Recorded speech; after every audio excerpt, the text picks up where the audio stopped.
नमस्कार, मी प्रोफेसर उज्ज्वला भोर, मराठी विभाग राव बहादूर नारायणराव बोरावके कॉलेज श्रीरामपूर। विद्यार्थी मित्रांनो, आपण मागील काही भागांपासून तृतीय वर्ष कला मराठी या वर्गाच्या स्पेशल पेपर क्रमांक 4 म्हणजेच भाषा विज्ञान या अंतर्गत येणाऱ्या विविध घटकांचा आपण विचार करत आहोत, अभ्यास केलेला आहे। मागील भागामध्ये आपण दुसऱ्या सत्रातील अर्थविचार या प्रकरणाला आपण सुरुवात केलेली आहे आणि त्यामध्ये आपण हे पाहिलेलं आहे की ध्वनी एकत्र येऊन किंवा ध्वनींची एका विशिष्ट पद्धतीची रचना किंवा मांडणी करून शब्द बनत असतो। अशाच पद्धतीने काही शब्द एकत्र येऊन आपण शब्दबंध बनवला जात असतो। शब्दबंधांपासून पुढे उपवाक्य आणि उपवाक्यांपासून पुढे वाक्य बनत असतं। परंतु या अशा पद्धतीने ध्वनींची किंवा शब्दांची रचना होऊन ज्या काही रचना किंवा घटक निर्माण होतात त्यांचे आपण विशिष्ट अर्थ ज्याला आपण म्हणतो तेच का घेतो, कसे घेतो, मग अर्थ म्हणजे नेमकं काय, तर याचा विचार आपण या मागील प्रकरणामधून सुरू केलेला होता। अर्थविज्ञान किंवा अर्थविचार असं जे प्रकरण आहे त्यामध्ये आपण हे पाहिलेलं आहे। मग ते पाहताना आपण हे पाहिलेलं आहे की अर्थ म्हणजे नेमकं काय हे सांगण्याचा प्रयत्न वेगवेगळ्या अभ्यासकांनी केलेला आहे। कारण अर्थ ही मी मागच्या भागामध्ये सांगितल्याप्रमाणे अशी काही आकार, चित्र, चिन्ह असणारी गोष्ट नाही, ती एक प्रकारची अमूर्त संकल्पना आहे, अप्रत्यक्ष संकल्पना आहे। त्यासाठी मी आपल्याला आपलं शरीर आणि त्याच्यामध्ये आपण गृहीत धरत असलेला आत्मा किंवा जीव याचं उदाहरण मी दिलं होतं। जसं शरीर माणसाचं आपल्याला दाखवता येऊ शकतं, काढता येऊ शकतं, त्याचा एक विशिष्ट चित्र काढता येऊ शकतं, तसं आत्मा किंवा ज्याला आपण जीव म्हणतो, प्राण म्हणतो, त्याचं काही आपल्याला चित्र काढता येत नाही। पण चित्र काढता येत नाही म्हणून ती गोष्टच नाही असंही नाही, तर ती गोष्ट आहे, म्हणजेच ती अप्रत्यक्ष आहे, अमूर्त आहे आणि म्हणून आपल्याला ती समजून घ्यावी लागते, आपल्याला ती गृहीत धरावी लागते। त्याच पद्धतीने असं म्हटलं जातं की शब्द हे एक प्रकारे भाषेचं शरीर आहे आणि अर्थ हा त्या भाषेच्या शरीरामध्ये असणारा जीव किंवा आत्मा आहे। पण हा आत्मा नेमका असतो कसा हे नेमकं अप्रत्यक्षतेमुळे किंवा त्या अमूर्ततेमुळे नेमक्या पद्धतीने सांगता येत नाही।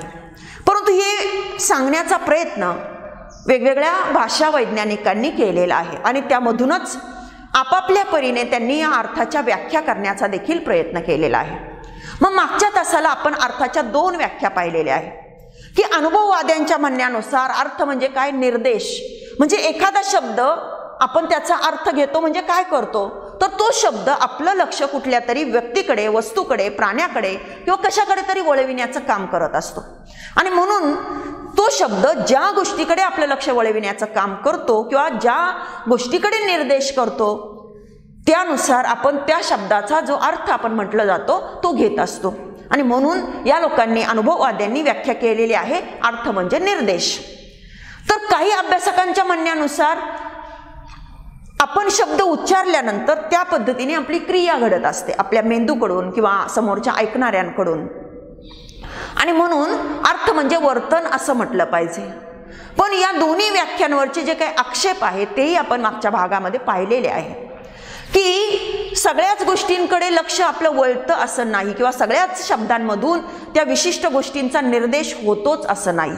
चांगुलपणा, भाबडेपणा, लाचखोरपणा वगैरे वगैरे सारखे जे शब्द आहे ते नेमका कशाचा निर्देश करतात तर नक्की सांगता येत नाही आणि म्हणून निर्देश ही व्याख्या अपुरी ठरते असं काही भाषा वैज्ञानिकांना वाटतं। त्याच पद्धतीने आपण पाहिलेलं आहे की वर्तन, अर्थ म्हणजे वर्तन ही व्याख्या सुद्धा अपुरी ठरते, कारण प्रत्येक शब्दानुसार तसंच वर्तन म्हणजे त्या शब्दाचा जो अर्थ म्हटला जातो तसंच वर्तन होईल असं काही नाही, तर बऱ्याच वेळा वेगळंही वर्तन घडू शकतं आणि म्हणून म्हणजे अर्थ म्हणजे वर्तन ही व्याख्या सुद्धा योग्य ठरत नाही असं भाषा वैज्ञानिकांनी म्हटलेलं आहे आणि म्हणून आणखीन पुढे व्याख्या केली गेलेली आहे की अर्थ म्हणजे संकल्पना। मग अर्थ म्हणजे संकल्पना, संकल्पना म्हणजे नेमकं काय, तर यांच्या म्हणण्यानुसार असं आहे की एखादा शब्द उच्चारल्यानंतर प्रत्येक व्यक्तीच्या डोक्यामध्ये वेगवेगळ्या कल्पना येतात, पण त्या वेगवेगळ्या कल्पनांचा एक समुचित असा एक, ज्याला आपण गोळाबेरीज म्हणतो किंवा ज्याला एक आपण एकत्र अर्थ म्हणतो, असा काहीतरी एक एकत्र अर्थ त्याच्या मनापुढे उभा राहतो. त्याच्या मनापुढे ती एक प्रतिमा उभी राहते आणि ती प्रतिमा म्हणून तो म्हणजे त्या शब्दाचा अर्थ म्हणून घेत असतो. म्हणजे संकल्पना म्हणजे एकच एक गोष्ट नसते, तर अनेक गोष्टींचा तो समुच्चय असतो. समजा उदाहरणार्थ, म्हणजे मी जेव्हा घोडा असं म्हणते किंवा मी जेव्हा हत्ती असं म्हणते, तेव्हा ते कुणाच्या म्हणजे डोळ्यापुढे पांढऱ्या रंगाचा हत्ती उभा राहील, म्हणजे कुणाच्या डोक्यामध्ये पांढऱ्या हत्तीची कल्पना येईल, कुणाच्या डोक्यामध्ये थोड्याशा काळपट रंगाच्या, ज्याला आपण ग्रे म्हणतो तशा रंगाच्या हत्तीची कल्पना येईल, कुणाच्या डोक्यामध्ये मोठा असा, ज्याला आपण झाडं उपटून काढणारा उन्मादी बनलेला असा हत्ती कुणाच्या म्हणजे मनामध्ये येईल, कुणाच्या मनामध्ये अगदी सर्कशीमध्ये काम करणारा, म्हणजे आपल्या सोंडेने नारळ फोडणारा किंवा पाणी फवारणारा असा हत्ती डोळ्यापुढे येईल. कावळा म्हटल्यानंतर कुणाच्या डोळ्यापुढे काळा कावळा उभा राहील, तर कुणाच्या डोळ्यापुढे कदाचित पांढरा सुद्धा कावळा उभा राहील, म्हणजे पांढरी मान असलेला, डोका असलेला वगैरे. पण म्हणजे अशा पद्धतीने थोड्या कल्पना बदललेल्या असतील. पण असं जरी असलं तरी कावळा म्हटल्यानंतर कावळा हाच पक्षी त्यांच्या डोळ्यापुढे उभा राहील किंवा त्यांच्या मनामध्ये येईल, ऐकणाऱ्याच्या किंवा उच्चारणाऱ्याला सुद्धा त्याच पद्धतीने म्हणायचं असेल. पांढरा की काळा ही गोष्ट वेगळी, त्या कल्पना आणखीन वेगळ्या, पण किमान मूलभूत गोष्ट तर एकच असेल. किंवा मी असं म्हणेल आणखीन उदाहरण देऊन की गाय म्हटल्यानंतर गाय आणि बैल या दोन्ही वेगवेगळे शब्द आहे. हे दोन्ही वेगवेगळे शब्द दोन वेगवेगळ्या कल्पना आपल्या डोळ्यापुढे आणतात. खरं म्हटलं तर त्यांच्या बाबतीमध्ये काही गोष्टी, काही कल्पना या सारख्याच असतील. म्हणजे गाय म्हटलं तरी एक विशिष्ट शरीर असलेला, 4 पाय असलेला, शिंग असलेला, शेपटी असलेला वगैरे असा प्राणी, आणि बैल म्हटल्यानंतर सुद्धा तसाच प्राणी. पण तरी अशा काही संकल्पना किंवा अशा काही कल्पना सारख्या असल्या तरी काही कल्पना मात्र फरक असलेल्या असतील. म्हणजे काय की गाय म्हटल्यानंतर मग म्हणजे माता बनवू शकणारी, म्हणजे आपल्या वासराला जन्म देणारी, दूध देणारी अशा प्रकारची एक स्त्रीलिंगी अशा प्रकारचा प्राणी, म्हणजे मादी प्रकारचा प्राणी. तर बैल म्हटल्यानंतर तो नर प्राणी म्हटल्यानंतर साहजिकच तो दूध देऊ शकत नाही, तो वासराला जन्म देऊ शकत नाही वगैरे असं. म्हणजे एक कल्पना किंवा एक प्रतिमा आपल्या डोळ्यापुढे सारखी असेल, ज्याला आपण बाह्य शरीर म्हणतो, त्या बाह्य शरीराच्या दृष्टीने प्रतिमा सारखीच असतील. म्हणजे गाय म्हटलं तरी पशु आहे, बैल म्हटला तरी पशु आहे. गाय म्हटली तरी 4 पायाचा एक विशिष्ट प्राणी आहे, बैल म्हटला तरी 4 पायाचा एक विशिष्ट प्राणी आहे. पण काही कल्पना मात्र वेगवेगळ्या असतील आणि त्यामुळे या 2 शब्दांचे हे 2 वेगवेगळे अर्थ आपण घेऊ. सारखाच प्राणी त्याचं चित्र आपल्या डोळ्यापुढे येत असलं तरी बैल म्हटल्यानंतर तो नर असेल, तर गाय म्हटल्यानंतर ती मादी असेल. बैल म्हटल्यानंतर कष्टाळू असेल, तर गाय म्हटल्यानंतर बैलाच्या तुलनेमध्ये कष्ट न करू शकणारे असा प्राणी असेल. म्हणजे अशा प्रकारे म्हणजे वेगवेगळ्या संकल्पनांमध्ये सुद्धा अशा काही सारख्या संकल्पना मिळून एक चित्र तयार होईल की ज्या चित्रामुळे दुसऱ्या तशाच संकल्पनांमध्ये सारख्या दिसणाऱ्या चित्रामधून निर्माण होणारी जे एक समुचित चित्र आपण म्हणू त्याच्यापेक्षा दुसऱ्या चित्राला वेगळं काढणारा असेल. जसं मी बैल आणि गाईचं उदाहरण दिलं. मग त्यामुळे म्हणजे आपण एखादा शब्द उच्चारतो तेव्हा आपल्या डोळ्यापुढे सुद्धा अशाच वेगवेगळ्या संकल्पना येतात, वेगवेगळ्या कल्पना येतात. पण त्या कल्पनांमधलं जे काही एक समुचित अशा कल्पना एकत्र करून जी एकच प्रतिमा बनते त्यानुसार आपण त्या शब्दाचा अर्थ घेत असतो. गाय आणि बैल हे शब्द असेच मी सांगितले की गाय आणि बैल या 2 शब्दांमधून खरं तर आपल्या डोळ्यापुढे सारख्याच कल्पना येतात. दोन्हीही पाळीव प्राणी आहे, पण त्याच्यापेक्षा म्हणजे या पाळीव प्राण्यांच्या काही सारख्या कल्पना आपल्या डोळ्यापुढे येत असल्या तरी त्यांना वेगळं ठरवणाऱ्या अशा सुद्धा कल्पना आपल्या डोळ्यापुढे येतात, नर मादी वगैरे आता मी सांगितल्याप्रमाणे. आणि म्हणून आपण दोन्ही शब्दांचे 2 वेगवेगळे अर्थ आपण घेतो किंवा वेगवेगळ्या प्रकारच्या आपल्या डोळ्यापुढे आलेल्या कल्पनांमध्ये एक फरक निर्माण होतो, भेद निर्माण होतो. या पद्धतीने अर्थ म्हणजे संकल्पना असं म्हटलं जातं.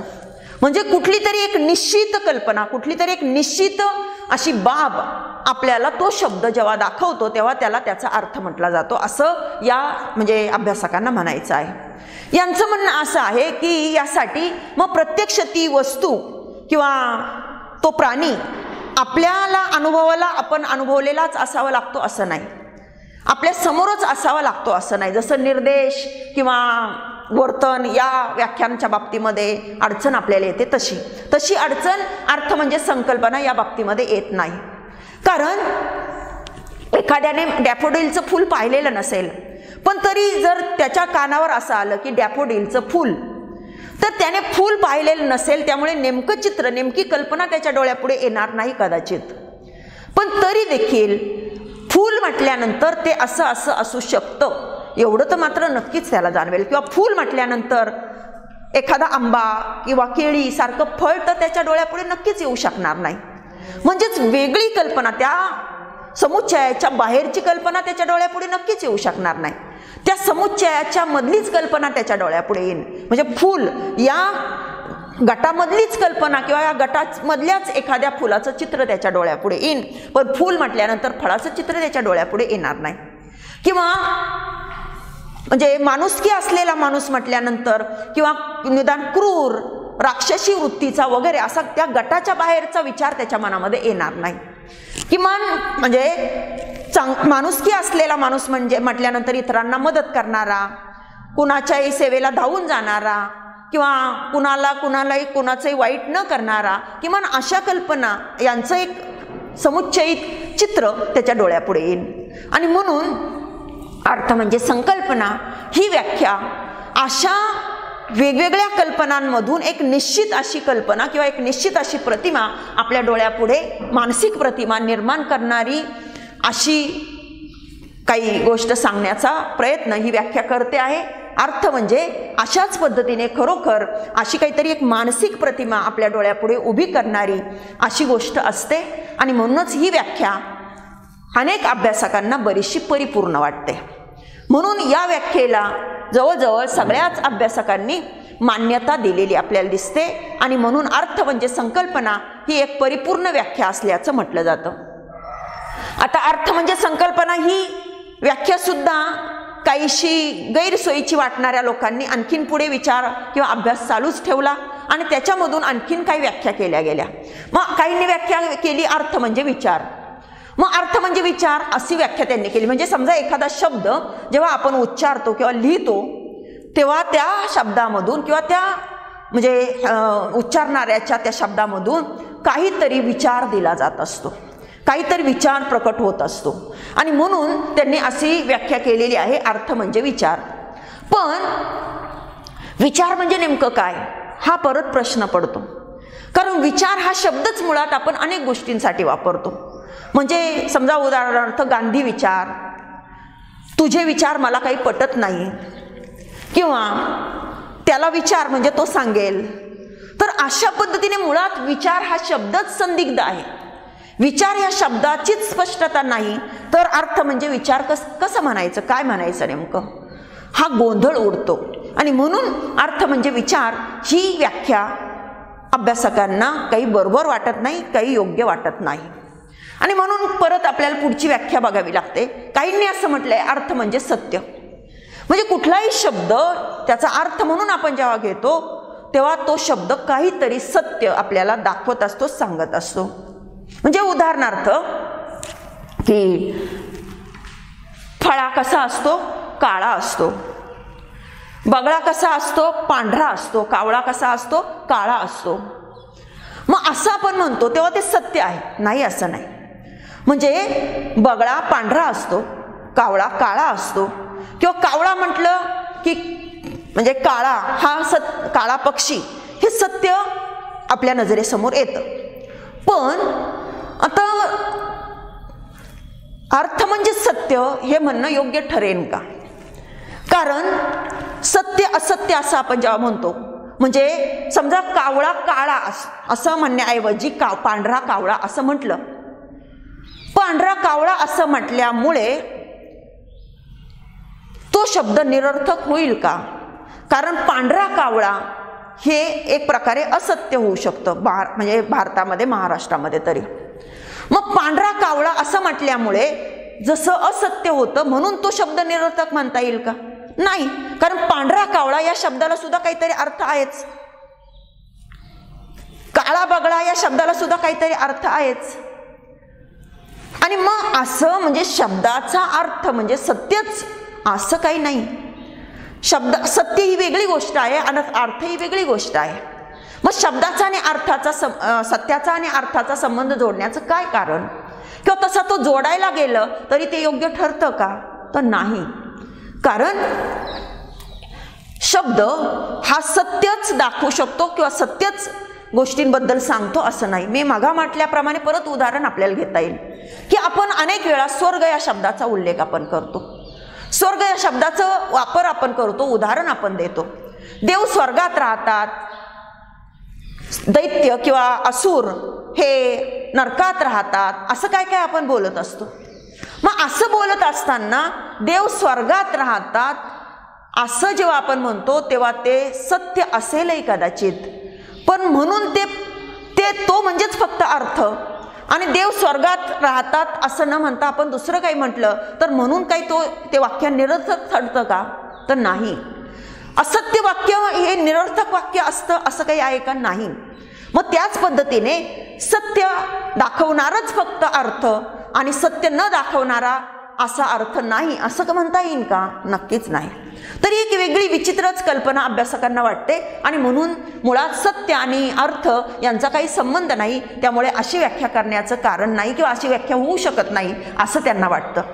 आणि म्हणून या सगळ्या व्याख्या, वेगवेगळ्या व्याख्या ज्या अभ्यासकांनी केलेल्या आहे या व्याख्या निरुपयोगी ठरलेल्या आहे, निरर्थक ठरलेल्या आहे. परंतु अर्थ म्हणजे संकल्पना ही व्याख्या बऱ्याच लोकांना, बऱ्याच अभ्यासकांना तिच्यामध्ये काहीतरी अर्थ असल्यासारखी वाटलेली आहे. काहीतरी ती अर्थाचं स्पष्टीकरण करते आहे, अर्थाचं स्वरूप दाखवते आहे. आणि म्हणून ती व्याख्या मात्र अनेक जणांना परिपूर्ण व्याख्या वाटलेली आहे. आणि म्हणून अर्थ म्हणजे संकल्पना. मग संकल्पना म्हणजे काय? तर एखादा शब्द उच्चारल्यानंतर किंवा ऐकल्यानंतर किंवा वाचल्यानंतर माणसाच्या मनामध्ये अनेक कल्पना उभ्या राहतात.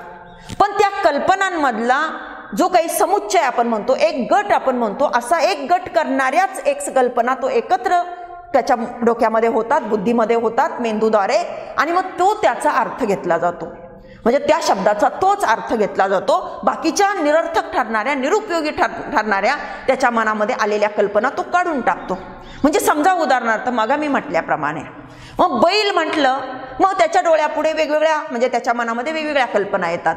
बैल म्हटल्यानंतर कोणकोणत्या कल्पना येतात? तर पहिली कल्पना येते अमुक अमुक अशा प्रकारचा शरीरयष्टी असलेला, शिंग असलेला, शेपूट असलेला, अशा रंगाचा वगैरे प्राणी. ही पहिली कल्पना त्याच्या डोळ्यापुढे येते. नंतर दुसरी कल्पना त्याच्या डोळ्यापुढे येते. बैल म्हणजे कसा? तर नांगरणी करणारा, शेत नांगरणारा, कष्टाचं काम करणारा, गाडी ओढून नेणारा वगैरे अशा पद्धतीची कल्पना त्याच्या डोळ्यापुढे येते. नंतर तिसरी कल्पना त्याच्या डोळ्यापुढे कशी येते? तर बैल म्हणजे पुनरुत्पादन न करू शकणारा, म्हणजे ज्याला आपण म्हणू एखाद्या वासराला जन्म देऊ शकणारा वगैरे असा नासलेला, अशी कल्पना त्याच्या डोळ्यापुढे येते. अशा वेगवेगळ्या कल्पना त्याच्या डोळ्यापुढे येऊन मग त्याच्यामधून एक बैलाचं जे एक चित्र आहे, एक बैलाची जी एक प्रतिमा आहे ती त्याच्या मनामध्ये तयार होते. ती प्रतिमा, तयार झालेली प्रतिमा मग त्याच्या डोळ्यापुढे साहजिकच काय सांगते या वेगवेगळ्या कल्पनांमधून? की बैल कसा आहे? तर बैल पहिली गोष्ट म्हणजे पशु आहे, दुसरी गोष्ट म्हणजे कष्टाळू आहे किंवा कष्टाची क्षमता असणारा आहे, तिसरी गोष्ट म्हणजे तो नर आहे, म्हणजे चौथी गोष्ट म्हणजे मादी नाही.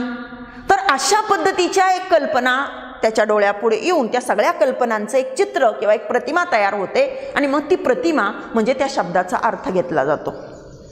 मग याच पद्धतीने साहजिकच त्याच्या मनामध्ये असणाऱ्या त्या कल्पनांमध्ये काही जमा आणि काही वजा असं होतं. त्यामुळे गाय असा शब्द उच्चारल्यानंतर बऱ्याचशा कल्पना बैल हा शब्द उच्चारल्यानंतर त्याच्या डोळ्यापुढे उभ्या राहणाऱ्या कल्पनांसारख्याच असल्या तरी एक कल्पनेमध्ये त्याचा भेद दिसतो. बैल म्हटल्यानंतर तो नर आणि गाय म्हटल्यानंतर मादी. बैल म्हटल्यानंतर कष्टाची प्रचंड क्षमता असलेला आणि गाय म्हटल्यानंतर त्या तुलनेमध्ये ती क्षमता नसलेला. अशा या दोन कल्पना मग साहजिकच त्या त्या शब्दाच्या वेळी त्याच्याकडून गाळल्या जातात.